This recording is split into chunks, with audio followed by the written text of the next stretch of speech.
بسم اللہ الرحمن الرحیم۔ حضور نبی کریم کی شام کے بازار میں تجارت کا واقعہ۔ رسول اللہ کی ہان مبارکہ کا ہر پہلو بہترین اخلاق، دیانت اور امانت داری کا نمونہ ہے۔ تجارت کے شعبے میں بھی اپنی بے مثال سیرت اور کردار سے لوگوں کے دل جیتے۔ شام کے بازار میں آپ کی تجارت سے متعلق واقعہ آپ کی صداقت اور امانت داری کا روشن مظہر ہے۔ رسول اللہ کا تعلق قریش قبیلے سے تھا جو تجارت کے لیے مشہور تھا۔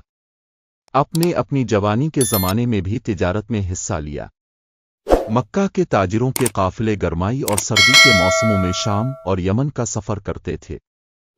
رسول اللہ نے بھی ان تجارتی قافلوں میں شرکت کی اور اپنی سچائی اور دیانت سے لوگوں کے دل میں مقام پیدا کیا۔ حضرت خدیجہ کا سامان تجارت۔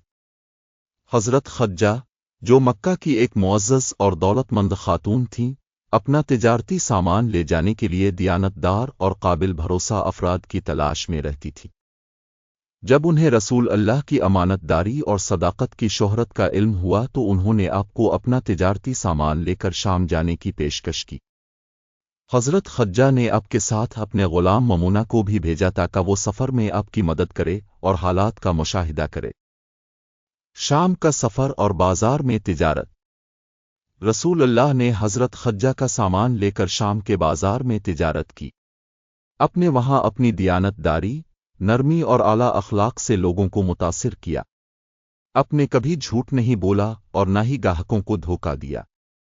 ہر چیز کا صحیح وزن دیا اور کسی چیز کی غیر ضروری تعریف نہیں کی۔ لوگوں سے انتہائی اچھے اخلاق کے ساتھ پیش آئے، حتیٰ کہ بازار کے معاملات میں آپ کے کردار کو دیکھ کر لوگ حیران رہ جاتے تھے۔ رسول اللہ کی دیانت داری اور بہترین رویے کی وجہ سے حضرت خدیجہ کے سامان تجارت کو غیر معمولی منافع ہوا۔ شام کے لوگوں نے آپ پر اعتماد کیا اور سامان خریدنے میں بڑی دلچسپی دکھائی۔ قافلہ جب واپس مکہ پہنچا تو حضرت خدیجہ کو یہ بات معلوم ہوئی کہ اس بار تجارت سے جتنا منافع ہوا وہ پہلے کبھی نہیں ہوا تھا۔ حضرت ممونہ کی گواہی۔ حضرت خدیجہ کے غلام ممونہ نے بھی رسول اللہ کے اخلاق اور دیانت کی گواہی دی۔ انہوں نے حضرت خدیجہ کو بتایا کہ رسول اللہ نے سفر کے دوران نہایت امانت داری، شرافت اور رحم دلی کا مظاہرہ کیا۔ آپ کا رویہ غلاموں اور ساتھیوں کے ساتھ انتہائی مہربانی پر مبنی تھا۔ رسول اللہ کی اس دیانت داری اور اخلاقی بلندی سے متاثر ہو کر حضرت خدیجہ نے آپ سے شادی کی پیشکش کی، جو آپ نے قبول فرمائی۔ اس طرح یہ تجارتی سفر دونوں کی زندگی کا اہم موڑ ثابت ہوا۔ یہ واقعہ ہمیں رسول اللہ کی صداقت، امانت داری اور بہترین اخلاق کا سبق دیتا ہے۔ اپنے تجارت کو صرف منافع کے لیے نہیں بلکہ امانت داری اور بھلائی کے ذریعے لوگوں کے دل جیتنے کا ذریعہ بنایا۔ تجارت اور زندگی کے تمام معاملات میں آپ کی سیرت ہمارے لیے مشعل راہ ہے۔